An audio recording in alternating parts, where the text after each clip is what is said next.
Bienvenidos a Sala de Prensa de Caracol Ahora. Hoy hablamos y continuamos hablando de este caso que se ha presentado de un presunto feminicidio de la DJ Valentina Tres Palacios, y por eso hoy tenemos como invitado a uno de los periodistas judiciales de Noticias Caracol, Héctor Rojas. Héctor, bienvenido. José, ¿cómo están? Muy bien, y también se encuentra con nosotros Gloria Yamile Roncancio, directora de la ONG Feminicidios Colombia. Directora, bienvenida. Hola, buenas tardes a los dos y a la audiencia. Muchas gracias por la invitación. Bueno, Héctor, en las últimas horas hemos transmitido en Noticias Caracol, en Caracol Ahora, todo lo que ha sido este proceso legal en contra del presunto asesino de Valentina Tres Palacios. Escuchábamos durante el transcurso de la tarde los argumentos de la Fiscalía. ¿Qué es un feminicidio para la Fiscalía? Y pues obviamente vamos a tocar este tema porque es uno de los más recientes y obviamente ha generado una discusión y un debate nuevamente nacional. Y por eso quiero que pongamos sobre la mesa esa explicación. ¿Qué es un feminicidio y por qué a John Nelson Paulus lo acusan de haber matado por medio de este delito de feminicidio a esta DJ colombiana? José, mire, la Fiscalía le está imputando dos delitos a este ciudadano norteamericano. Uno es el delito de feminicidio agravado y el segundo es la destrucción, ocultamiento o alteración de material probatorio. Esto porque destruyó las pruebas, trató de ocultar el cuerpo y trató de burlar a la justicia, es lo que ha dicho la Fiscalía. Le están imputando el delito de feminicidio agravado porque ellos sostenían una relación sentimental desde hace un año y la ley colombiana tipifica este delito para las personas que sostienen una relación. Sin embargo, aquí hay algunas diferencias, sí, porque no todas las mujeres que son asesinadas son tipificadas dentro del delito de feminicidio. Por ejemplo, durante el 2022, solamente en Bogotá, 15 mujeres se les tipificó el delito de feminicidio. Sin embargo, fueron muchísimas más las que fueron asesinadas. Ahí es una de las peleas jurídicas que tienen las ONG, también la Secretaría de la Mujer y en estos casos la Fiscalía. Por eso a esta hora también quiero preguntarle a la directora Gloria Yamile, ustedes desde la Organización de Feminicidios Colombia, ¿qué han podido encontrar en esta tipificación que es prácticamente nueva? Porque anteriormente pues, no se tenía tipificada en el Código Penal colombiano, fue todo un proceso legislativo para poder incrementar estas penas y también pues poder tipificar este delito. ¿Cómo ha sido ese cambio y cuál ha sido esa lucha durante los últimos años por el incremento? Ya lo decía también Héctor, se han presentado muchos casos en los últimos años de asesinatos y violencia de género. Bueno, lo primero es que hay que hacer una claridad y es que los feminicidios, el tipo penal de feminicidio no exige obligatoriamente que entre víctima y victimario exista una relación de índole sentimental e incluso íntima o sexual, porque incluso en Colombia hemos tenido casos desastrosos, como lo recordaremos el de Juliana Zamboní. Ahí no había ninguna relación íntima ni amorosa entre víctima y victimario, que era una niña. El de Rosa Elvira Seri, que es el que finalmente se le pone este nombre a la ley de feminicidio. Y bueno, eso es una primera claridad. Lo segundo, no es un delito tan nuevo, es nuevo para un sistema judicial y para un país que se adapta con dificultad a las normas y a los avances legislativos y a los avances sociales. Un país que se resiste a entender que las mujeres somos seres humanos, que tenemos los mismos derechos, que se ejercen contra nosotras unos tipos de violencia que son diferentes. Y lo que mencionaba Héctor es muy cierto, muchos de los casos de feminicidios son tipificados por la Fiscalía como homicidios. Esa es una función que le corresponde única y exclusivamente a la Fiscalía. No son los jueces de la República quienes determinan por qué delito se tipifica. Es la Fiscalía General de la Nación y cuando se hace por delito de feminicidio, tiene que lograr probar lo que se conoce como el elemento subjetivo del tipo. ¿Qué es eso? Que se pruebe que el feminicidio se cometió por su condición de ser mujer y por los resultados de las imposiciones de estereotipos de género, todos estos imaginarios culturales que tenemos en nuestro país y en el mundo que atraviesan entonces estas decisiones de los hombres de acabar con las vidas de las mujeres, como en el caso de Valentina. Hoy el fiscal hablaba de una violencia psicológica previa, de unas decisiones de dominación, incluso se habló de un investigador privado que se había contratado para seguirla por parte de este procesado. Entonces ahí se pueden ver estas relaciones asimétricas de poder y pues de presión sobre las víctimas. Héctor, volvemos en específico a este caso. Nuevamente se vuelve a presentar un asesinato y un feminicidio, en esta oportunidad contra Valentina Tres Palacios. Estábamos viendo algunas de las pruebas que tiene la Fiscalía para culpar, señalar del asesino de Daniela Tres Palacios a su pareja sentimental, que en este caso es este ciudadano estadounidense.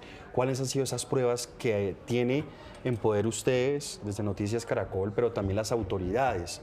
Mire, José, son más de 300 horas de grabación que tiene la Fiscalía, donde se evidencia cómo esta persona, John Paulus, ciudadano norteamericano, asesina a su novia en el apartamento que había arrendado en el norte de Bogotá. El 802, Exactamente, el 8º piso de este apartamento que lo había arrendado. Él llegó a Bogotá, a Colombia, el 19 de enero, el 20 va y la recoge a la casa de la mamá, sacan las pertenencias de ella porque supuestamente iban a vivir de ahora en adelante.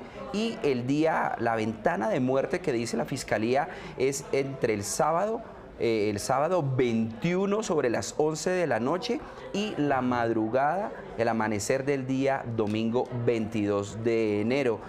Tienen videos, tienen testimonios, tienen pruebas donde se ve claramente que John Paulus está sacando el cuerpo sin vida de esta mujer. Ahora, hay que decir que Valentina apareció en un contenedor de basura dentro de una maleta. Esa maleta pertenece a John Paulus, como lo ha dicho la Fiscalía. Es decir, esta persona no solamente la asesinó, que ya está el dictamen de medicina legal que dice que es por asfixia mecánica, por estrangulamiento, sino que la acomoda en su propia maleta de viaje y posteriormente bota el cuerpo en un contenedor de basura y hace referencia a la Fiscalía que él veía a Valentina como un objeto, como una cosa, y así se evidencia al arrojarla a este contenedor de basura. Héctor, para conectarnos con Gloria Yamile, la directora de la ONG Feminicidios Colombia, hay unas pruebas también que han sido claves, que es el conductor de esta plataforma digital que habría llevado hasta este bar en las horas de la madrugada a Valentina y a su novio, a John Nelson Paulus. Él ha manifestado, el mismo conductor, y lo dijo en Noticias Caracol, que ella había lanzado una alerta, pero que después se arrepintió porque se subió su pareja al vehículo. Sí, se excusó Se excusó, exactamente. Se le había activado que se le había activado y que se había equivocado. Directora, ¿qué tan común son este tipo de alertas? ¿Y la gente las conoce? ¿Qué deberíamos tener en cuenta? Porque prácticamente muchas veces las mujeres están en riesgo, pero de pronto uno no conoce o uno no sabe cómo responder ante este tipo de llamados o alertas que hace una persona cuando está en peligro. Bueno, fíjate que antes de eso es muy importante que como sociedad desmontemos un mito, y es cuando las mujeres denuncian, incluso en el momento específico de una agresión, no lo hacen en serio, ¿sí? O si alguien interviene, en todo caso las mujeres van a ir a defender a sus agresores. Ese es un argumento que a nosotras nos repiten en todos los escenarios, y es esa la razón por la cual muchas personas se excusan de no intervine porque eso fijo iba a salir en la defensa del agresor. Eso es una decisión de la víctima, pero en todo caso como ciudadanas, como ciudadanos podemos intervenir, debemos intervenir en tanto no ponga en riesgo nuestras propias vidas para que otra persona no sea agredida.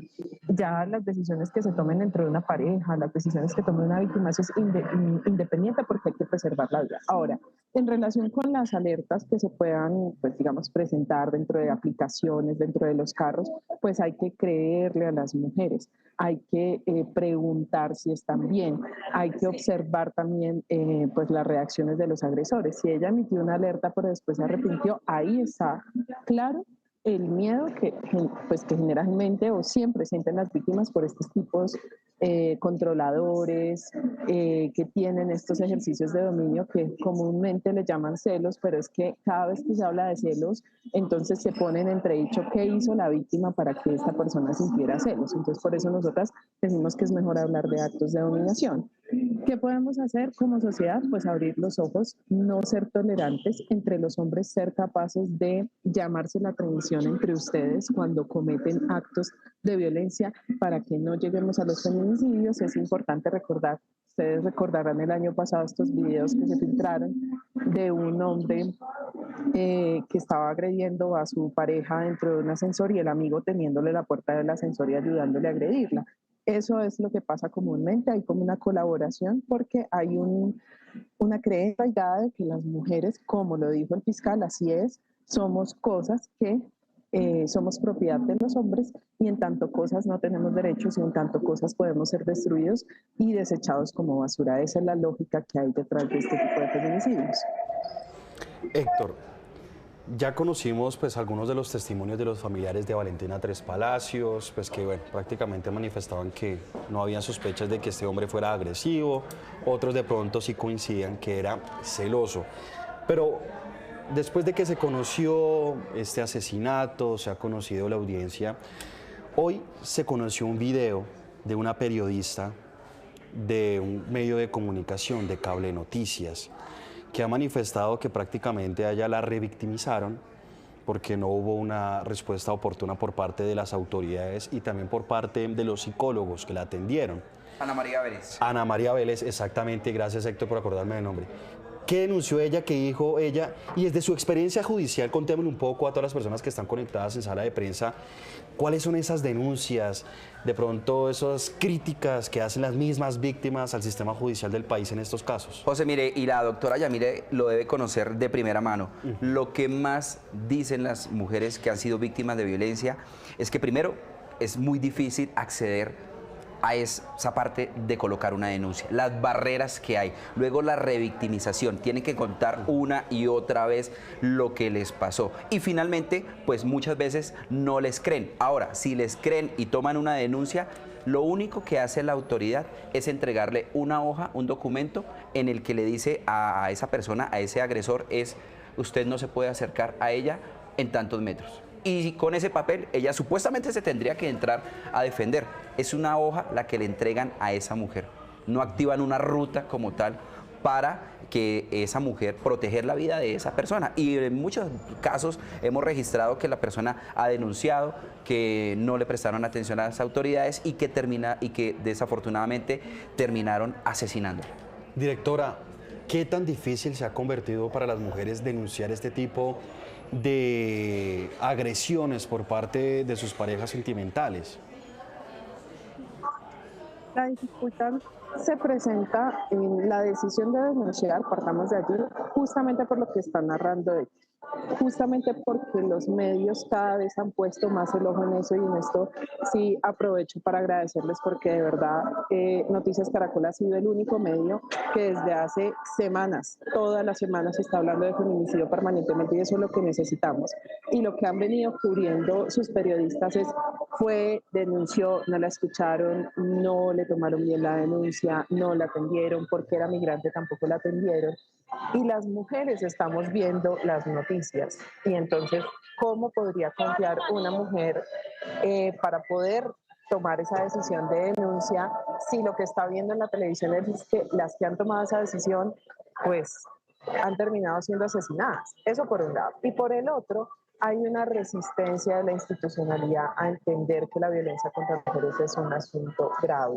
Entonces acá siempre se han puesto por encima otro tipo de delitos, ¿no? Principalmente narcotráfico, microtráfico, hurtos, pero no la violencia contra las mujeres. Entonces el sistema es perezoso, el sistema es descuidado, revictimiza, está lleno de sesgos sexistas, piensa que las mujeres no dicen la verdad o que están exagerando y en todo caso todavía se repite una y otra vez que lo más importante es la familia y que la familia está por encima de todo y que por tanto las mujeres tienen que soportar estos maltratos. Entonces todo es un conglomerado de estereotipos e imaginarios que se articulan tanto en sociedad, víctimas y la autoridad, que impide que efectivamente se tomen acciones efectivas. Y también quería complementar algo que decía Héctor, con lo que estoy totalmente de acuerdo. Así quieran decir que hay rutas, no hay rutas efectivas porque no hay seguimiento a los casos.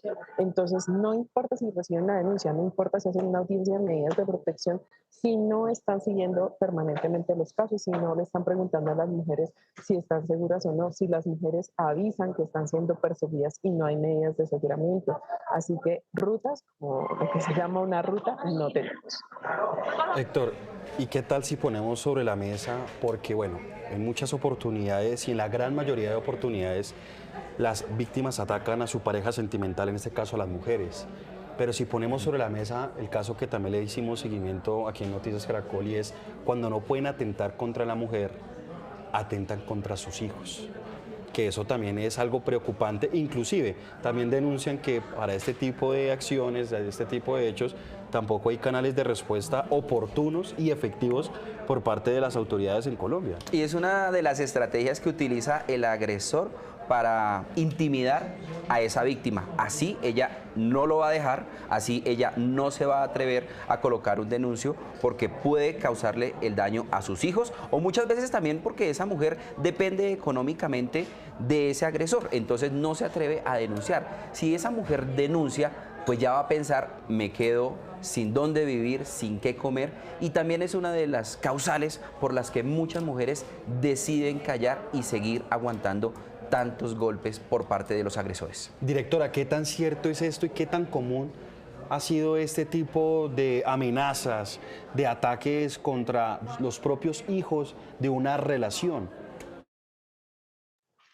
Eso ha sido histórico, y no solamente es la agresión a través del homicidio o el feminicidio, según sea el caso. Es que las personas a veces entienden que cuando se habla de violencia intrafamiliar es solamente entre la pareja, ¿no? Y que cuando la mujer denuncia, entonces la única que fue agredida fue ella. No, porque el ejercicio de violencia dentro de las casas también es un ejercicio de violencia contra niños, niñas y adolescentes. Entonces, no es ella la única víctima. Ella denuncia, pues como representante también de sus hijos, pero eso las autoridades no lo tienen en cuenta. Entonces, simplemente lo toman como un caso de violencia entre la pareja y no tienen esta visión más amplia.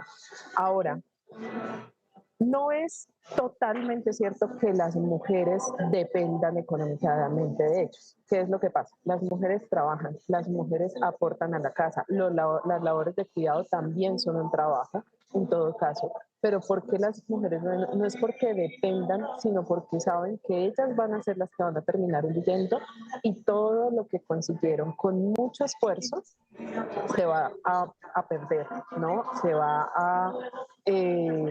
van a quedar con sus bienes. Nosotros hemos visto casos en los que ellos inmediatamente les venden hasta la ropa, les rompen la ropa. Entonces, no es tanto por una dependencia, sino porque ya ha venido un ciclo de violencia física previa y de violencia psicológica en la que ellas dicen, estoy a punto o de perder la vida o de que la pierdan mis hijos. Y por eso también yo sí creo que detrás de muchas de las noticias de las mujeres que se suicidan y que pues asesinan a sus hijos, hay historias de violencia intrafamiliar allí, de violencias sexuales que no fueron atendidas, y las mujeres terminan con el miedo absoluto de que sus niños y sus niñas, luego de que ellas sean asesinadas, queden en manos de los agresores o de entornos no seguros también para los niños y para las niñas. Y este tema no se hablaba mucho, ahora empezamos a introducirlo finalmente.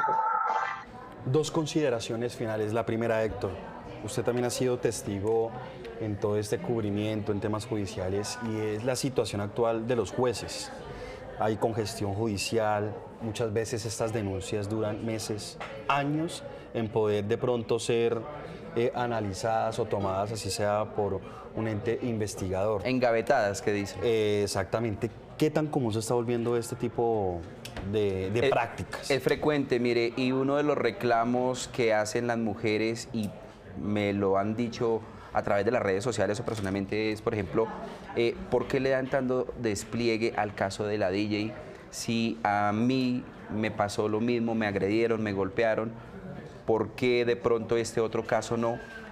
Es uno de los reclamos que generalmente hacen las mujeres y es porque no les prestan la debida atención, porque no los atendieron a tiempo, porque su denuncia lleva meses, años y no ha pasado nada y su agresor los sigue intimidando, les sigue ocasionando todavía dolor, aunque no sea físico, sí psicológico o verbal. Y esa es una de las preocupaciones y de los reclamos que generalmente hacen las mujeres en la celeridad de los casos, que no hay una respuesta efectiva y tampoco, como lo decía la doctora Yamile, no hay una ruta de atención que acompañe, que vigile este procedimiento a lo largo de un largo proceso para decir, usted ya no tiene nada que temer porque su agresor está o en una cárcel o sencillamente no se puede acercar a usted. Y lamentablemente muchos de los casos y las denuncias llegan tarde, incluso hay respuestas y hay historias que hemos registrado aquí en Noticias Caracol que hubo denuncia.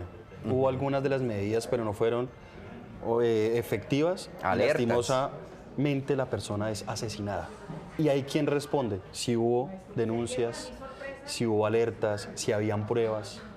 Ahí qué pasa con las víctimas y las familias de las víctimas. Y las víctimas dicen, José, siempre cuando se atreven a denunciar, dicen, no quiero ser una más, no quiero ser un número más, no quiero que yo sea la próxima mujer de la que estén hablando que me asesinaron.